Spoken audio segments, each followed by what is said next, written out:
तो आज हम पढ़ने वाले हैं चाइल्ड साइकोलॉजी की कक्षा 5। तो क्लास 5 है ना, 4 भाग अध्याय हम पहले पढ़ चुके हैं। आज 5वां अध्याय पढ़ने जा रहे हैं और आज हम सीटेट के लिए चाइल्ड साइकोलॉजी की हम पढ़ने वाले हैं बाल विकास की अवस्थाएं। तो बाल विकास क्या होता है, विकास किसे कहते हैं, ये सारे चैप्टर हमने पिछले अध्याय में चर्चा किए थे। तो आज हम पढ़ने वाले हैं शैशवावस्था, बाल्यावस्था, किशोरावस्था। ये बाल विकास की अवस्थाएं हैं। हालांकि अवस्थाएं ढेर सारी होती हैं, बहुत सारे वैज्ञानिकों ने अलग अलग अवस्थाएं मानी हैं, लेकिन मुख्य रूप से जो हमें पढ़ना है शैशवावस्था, बाल्यावस्था, किशोरावस्था पढ़ना है। ये 3 इम्पोर्टेंट हैं, इनके बहुत सारे फैक्ट्स हैं और उन्हीं फैक्ट में क्या आता है, प्रश्न आते हैं। उन्हीं फैक्ट की हमें तैयारी करनी है। तो यहाँ पर अब हम देखेंगे कि जो शैशवावस्था है इसको नींव माना जाता है। ये जीवन की क्या है, जिस प्रकार से मकान की नींव होती है, नींव जितना मजबूत होगा उतना ही मकान मजबूत होगा। तो शैशवावस्था को नींव माना गया है और बाल्यावस्था को दीवार कह सकते हैं और किशोरावस्था को छत कह सकते हैं। ठीक है, यानी कि शैशवावस्था जो अवस्था होती है वो हमारी नींव होती है और इस उम्र में जिस प्रकार का विकास बच्चे का होगा तो वो विकास जीवन भर चलता है ना। इस उम्र में जो बच्चा बन जाता है वो फिर जीवन भर उसी प्रकार बना रहता है। तो इस उम्र में सबसे ज़्यादा ध्यान रखने की ज़रूरत है, बड़ा तीव्र विकास होता है, बड़ी स्पीड में विकास होता है और इस उम्र में ही सबसे बेहतरीन विकास माना जाता है। तो यहाँ पर ये गलत लिखा है, इसको, ये शैशवावस्था है।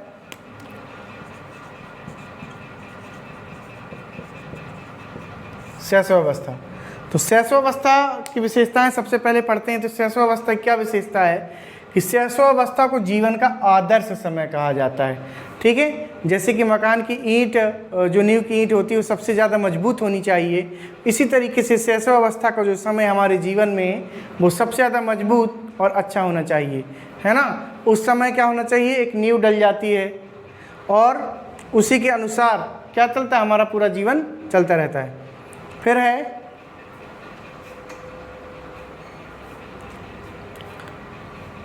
आदर्श। शैशवावस्था को क्या कहते हैं, जीवन का आदर्श समय कहा जाता है। और आदर्श किसे कहा जाता है, आदर्श उसे कहते हैं जिससे हम प्रेरणा लेते हैं या जिनके विचारों से हम सहमत होते हैं। कहते हैं ना कि हमारे आदर्श विवेकानंद जी हैं या महात्मा गांधी जी हैं या भगत सिंह हमारे आदर्श हैं, है ना। तो आदर्श हम किसको मानते हैं, जो समाज में जिन्होंने बहुत ख्याति प्राप्त की हो या एक बहुत अच्छे इंसान हो या बहुत नाम उनने कमाया हो, उसको हम क्या मानते हैं, जीवन में अपना आदर्श मानते हैं। ठीक है, तो आदर्श उसे कहते हैं जिससे हम प्रेरणा लेते हैं या जिनके विचारों से हम सहमत होते हैं, उन्हें हम आदर्श कहते हैं। तो शैशवावस्था क्या होता है, जीवन का आदर्श समय होता है, यानी कि इस उम्र से हम जीवन भर चलते हैं। इस उम्र में जो हमारी हड्डियां मजबूत हो जाएंगी वो जीवन भर चलेंगी। इस उम्र में जो हमारे विचार मजबूत हो जाएंगे वो जीवन भर चलेंगे। इस उम्र में जो हमारा व्यवहार मजबूत हो जाएगा वो व्यवहार जीवन भर चलेगा। इस उम्र में जो आपकी भाषा मजबूत हो जाएगी वो जीवन भर चलेगी। अगर इस शैशवावस्था में आपकी भाषा पर अच्छी पकड़ हो गई तो वो भाषा जीवन भर चलेगी। तो इस उम्र में जो भी आपका बेहतरीन प्रदर्शन होगा वो आपका जीवन भर होने वाला है। आप अच्छी भाषा बोल लेते हो तो जीवन भर चलेगा, आपकी हड्डियां मजबूत हो जाएंगी तो जीवन भर चलेंगी, आपका शरीर मजबूत हो जाएगा तो जीवन भर चलेगा। यानी कि जो शैशवावस्था है वो जीवन का क्या है, आदर्श काल है। ठीक है, फिर सिगमंड फ्राइड क्या कहते हैं, सिगमंड फ्राइड ने शैशवावस्था के बारे में कहा है कि मनुष्य को जो भी बनना होता है वो 4 या 5 वर्ष में बन जाता है। ये 4 से 5 वर्ष। ठीक है, तो शैशवावस्था का समय क्या है, 0 से 6 वर्ष। तो शैशवावस्था का 6 वर्ष है और यही सिगमंड फ्राइड ने कहा है कि मनुष्य को जो भी बनना होता है 4 से 5 वर्ष में बन जाता है। मतलब सीधा सीधी बात है, उनका ये कहना है। इसकी कहावत भी हमने पिछली बार बताई थी कि पूत के पाँव पालने में दिख जाते हैं। ठीक है, पूत के पाँव पालने में दिख जाते हैं, अर्थात मनुष्य जो भी होता है वो शुरू में ही समझ में आ जाता है कि हाँ ये मनुष्य ऐसा बन सकता है या इसके अंदर ऐसी क्वालिटी है। तो उसके अंदर जो भी क्वालिटी होती है छोटे में ही समझ में आ जाती है। 4 से 5 साल में बच्चे की एक्टिविटी समझ में आने लगती है कि बच्चा तेज है कि धीमा है, कि मंद बुद्धि है कि तेज बुद्धि है। ये 4 से 5 वर्षों में क्या होता है, समझ में आने लगता है, दिखाई देने लगता है, बच्चों के लक्षण दिखाई देने लगते हैं। तो वही सिगमंड फ्राइड कहते हैं कि मनुष्य को जो भी बनना होता है वो 4 से 5 वर्षों में बन जाता है। और इसी उम्र में सबसे ज़्यादा ध्यान देने की ज़रूरत होती है ना। उसकी भाषा मजबूत कर दो, उसका व्यवहार सही कर दो, उसके हड्डियाँ, उसका शरीर, सब कुछ में आप ध्यान दे लोगे तो इस समय क्या होगा, नींव उसकी मजबूत हो जाएगी। इसी के बारे में प्रोफेसर स्ट्रेक क्या कहते हैं? प्रोफेसर स्ट्रेक कहते हैं कि मनुष्य के जीवन का लगभग 70 से 80% विकास शैशवावस्था में हो जाता है। मनुष्य के जीवन का लगभग 70 से 80% विकास शैशवावस्था में हो जाता है। ऐसा कौन कह रहा है? ऐसा कह रहा है प्रोफेसर स्ट्रेक। तो ऐसा इनने भी कहा कि मनुष्य को जो बनना होता है 4 से 5 वर्षों में बन जाता है। स्ट्रेक कहते हैं कि 70 से 80% विकास शैशवावस्था में हो जाता है। मतलब दोनों के दोनों वैज्ञानिक ये कह रहे हैं कि शैशवावस्था में जो विकास होता है वो सबसे ज़्यादा होता है, सबसे बेस्ट होता है और वो बहुत ज़रूरी होता है ना। इनका देखो आप 70 से 80% का मतलब समझ ही रहे हो कि सबसे ज़्यादा विकास हो रहा है यहाँ पर, और ये विकास बहुत इंपॉर्टेंट है। तो दोनों वैज्ञानिकों का यही मानना है कि इस उम्र में जो बच्चा बन जाता है, इस उम्र में जो विकास हो जाता है, इस उम्र में जो पकड़ हो जाती है वो जीवन भर नहीं हो पाती। फिर अगर इस उम्र में आपको जो चीज़ छूट गई तो जीवन भर उस चीज़ के लिए परेशानी होना पड़ेगा। जैसे कि हम कहें कि 4 से 5 साल में छोटी जो उम्र होती है, इस उम्र में जिस क्षेत्र में हम लोग रहते हैं उसकी भाषा आसानी से सीख जाते हैं, है ना। जैसे कोई मान लो तमिलनाडु में पैदा हुआ है तो 4 से 5 वर्षों में वो क्या करेगा, तमिल ही बोलेगा, उस माहौल में पला बढ़ा है। लेकिन उसके बाद उसको गुजराती में भेज दिया जाए या मराठी में भेज दिया जाए तो वो उतनी आसानी से उस भाषा को नहीं सीख पाएगा, है ना, उसको समस्या होगी। तो ये जो छोटी उम्र होती है ना शैशवावस्था की, ये बड़ी तेज़ होती है। इसमें हर चीज़ तीव्रता से होती है। कोई भी चीज़ सीखोगे तो आपको बड़ी गति तेज़ होती है ना। उम्र भी बढ़ेगी तो तेज़ बढ़ेगी, लंबाई बढ़ेगी तो तेज़ बढ़ेगी। तो हर चीज़ की गति क्या होती है, शैशवावस्था की जो गति होती है बड़ी तेज़ होती है। इसलिए दोनों वैज्ञानिकों ने माना है कि बच्चे को जो भी बनना होता है इन अवस्था में बन जाता है। अब देखते हैं इसकी और क्या खास विशेषताएं हैं।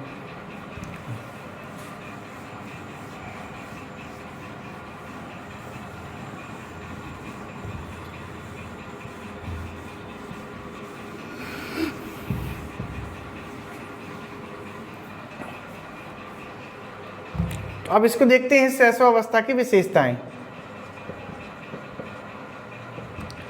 शैशवावस्था की विशेषताएं, तो क्या क्या इसमें विशेषताएं होती हैं, क्या खासियत होती हैं?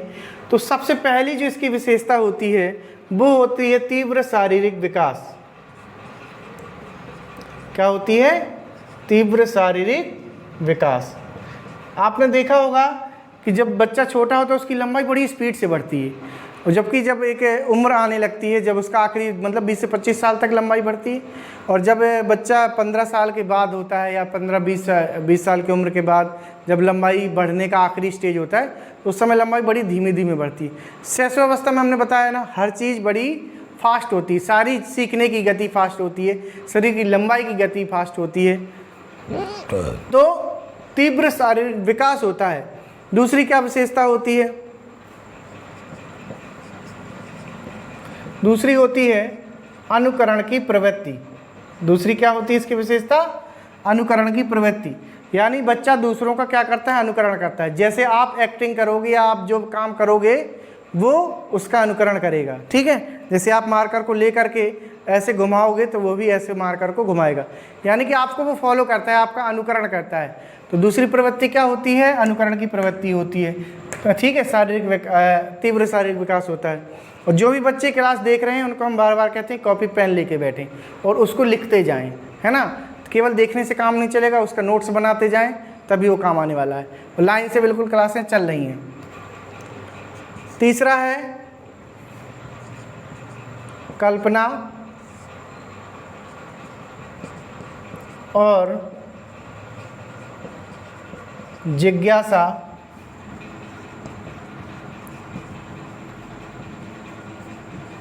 सबसे अधिक होती है। कल्पना और जिज्ञासा सबसे अधिक होती है ना। यानी कि अब एक चीज़ तो समझ ही लो कि शैशवावस्था में ही सब कुछ अधिक होता है, क्योंकि इसमें 70 से 80% विकास होता है। 4 से 5 वर्षों में बच्चे को जो बनना हो तो बन जाता है, यानी कि इसमें सबसे ज़्यादा विकास हो रहा है। तो सीधी सी बात है कल्पना और जिज्ञासा भी सबसे अधिक होगी। इस समय बच्चे के अंदर बड़ी जिज्ञासा होती है। अगर 4 से 5 साल का बच्चा आपके पास बैठ जाएगा तो आपसे इतने प्रश्न पूछेगा कि आप उसका उत्तर नहीं दे पाओगे।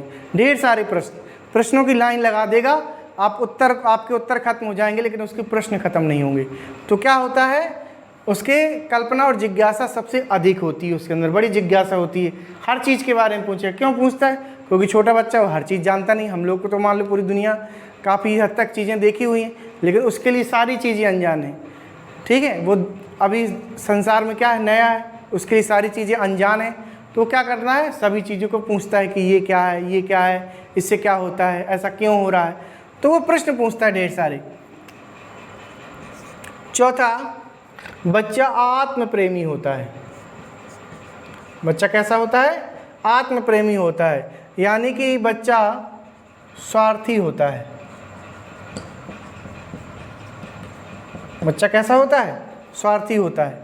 ठीक, यानी बच्चा खुद से प्रेम करता है, जो कुछ करेगा वो खुद के लिए करेगा, बाकी उसको किसी से मतलब नहीं है ना। आत्म प्रेमी होता है, स्वार्थी होता है बच्चा। ठीक है, उसको अपने से ही मतलब होता है और किसी से उसको कोई लेना देना नहीं है। पांचवा,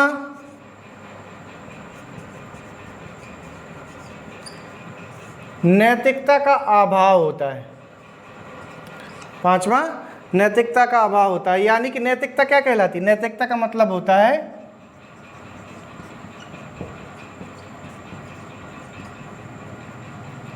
सही गलत की पहचान। ठीक है, नैतिकता का मतलब होता है सही गलत की पहचान, यानी कि नैतिकता का अभाव होता है बच्चे के अंदर, यानी कि छोटा बच्चा 4 से 5 साल के बीच में सही गलत की पहचान नहीं कर पाता है कि क्या सही है क्या गलत है।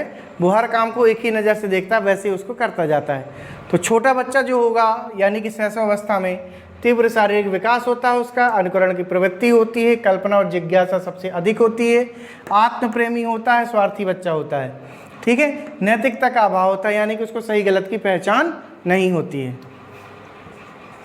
सातवां,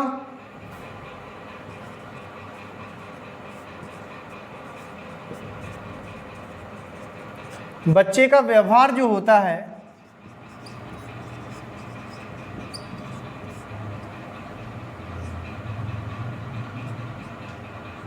वो मूल प्रवृत्ति पर आधारित होता है। किस पर आधारित होता है?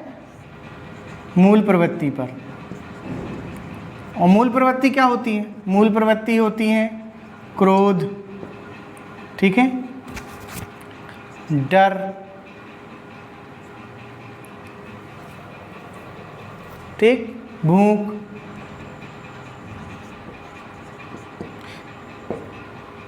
ये सब क्या है? मूल प्रवृत्ति है। और बच्चे का जो व्यवहार होता है उस समय वो किस पर आधारित होता है? मूल प्रवृत्ति पर आधारित होता है, क्रोध पे, डर पे, भूख पे, इन सभी चीज़ों पे उसका व्यवहार आधारित होता है। आठवां, पर निर्भरता। पर निर्भरता यानी कि दूसरों पर निर्भर रहता है, दूसरों पर निर्भर रहता है, वो खुद कुछ नहीं कर सकता है। ठीक है, शैशवावस्था में बच्चा क्या होता है? दूसरों पर निर्भर होता है। और इसकी क्या विशेषता होती है?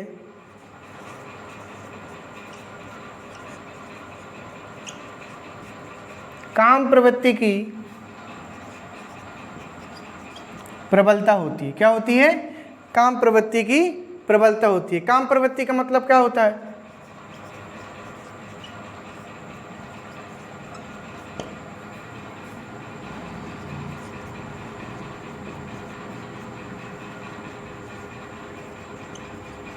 विपरीत लिंग की ओर आकर्षण। काम प्रवृत्ति का मतलब होता है विपरीत लिंग की ओर आकर्षण। सिगमंड फ्रायड कहते हैं कि बच्चों में इस उम्र में शैशवावस्था में काम प्रवृत्ति की प्रबलता होती है, विपरीत लिंग की ओर आकर्षण होता है। तो ये कैसे होता है विपरीत लिंग की ओर आकर्षण? इसके लिए सिगमंड फ्रायड ने 2 ग्रंथियाँ बताई हैं, लड़कों के अंदर और लड़कियों के अंदर। ठीक है, तो उसको बताते हैं, इसको आप नोट कर लो वीडियो को पॉज करके। फिर बताते हैं कि उनके अंदर ऐसी कौन सी ग्रंथि होती है कि विपरीत लिंग एक दूसरे की तरफ आकर्षित होते हैं।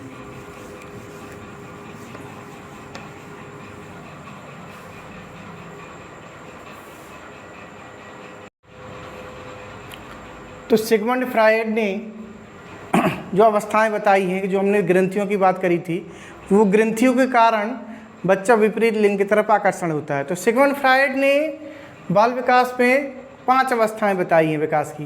पहली बताई है ओरल स्टेज, यानी कि मुखावस्था। ओरल मतलब होता है मुख, ओरल स्टेज मुखावस्था। ये उम्र बताई है 0 से 1 वर्ष तक। इस उम्र में बच्चा क्या करता है, अपने मुख में उंगली डालता है, पैर का अंगूठा डालेगा, हाथ का अंगूठा चूसेगा, या फिर कोई भी चीज़ जो आप उसको थमा दोगे, कुछ भी दे दोगे तो वो डायरेक्ट मुंह में डालेगा। यानी कि ओरल स्टेज इसी को कहा जाता है कि बच्चा कोई भी चीज़ पकड़ेगा तो सीधे मुंह में डालेगा।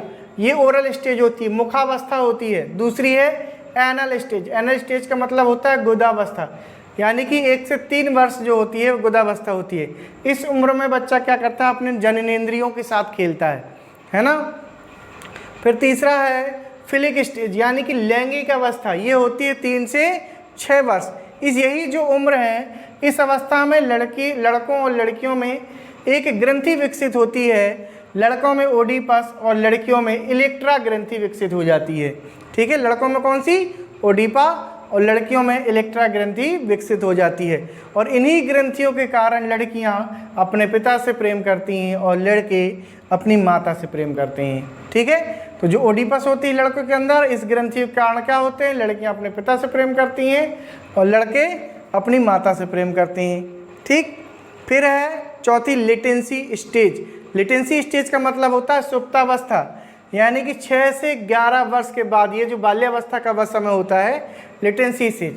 तो लेटेंसी स्टेज का मतलब है ये जो ग्रंथियां आपकी जागरूक हुई हैं, ये जो ओडिपस ग्रंथियां हैं, इलेक्ट्रा ग्रंथियां हैं, ये जो जागृत हुई थी, ये क्या होती हैं, ये इस उम्र में जो लेटेंसी है, जो सुप्तावस्था, इस उम्र में फिर से डल हो जाती हैं, इनकी सोने की अवस्था हो जाती है, ग्रंथियां फिर से सुप्त हो जाती हैं, सो जाती हैं। ठीक है, फिर ये 5वीं स्टेज है जेंटल स्टेज, यानी जननेंद्रिय अवस्था। ये होती है 11 से 20 वर्ष। तो जो हमने देखा था कि 6 से 11 वर्ष में सुप्तावस्था थी, यानी कि ओडिपस और इलेक्ट्रा ग्रंथियां सो गई थी, वो क्या होती है 11 वर्ष के बाद फिर से दोबारा एक्टिवेट हो जाती हैं। ठीक है, तो 6 से 11 वर्ष सुप्तावस्था होती है और 11 के बाद ये ग्रंथियां दोबारा एक्टिवेट हो जाती हैं। ठीक, तो अब हम देखते हैं इसके आगे कि शैशवावस्था में बच्चे को कैसे सिखाना चाहिए।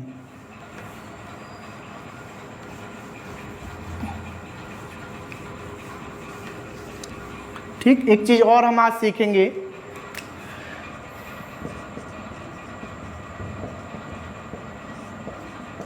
शैशवावस्था में बच्चे को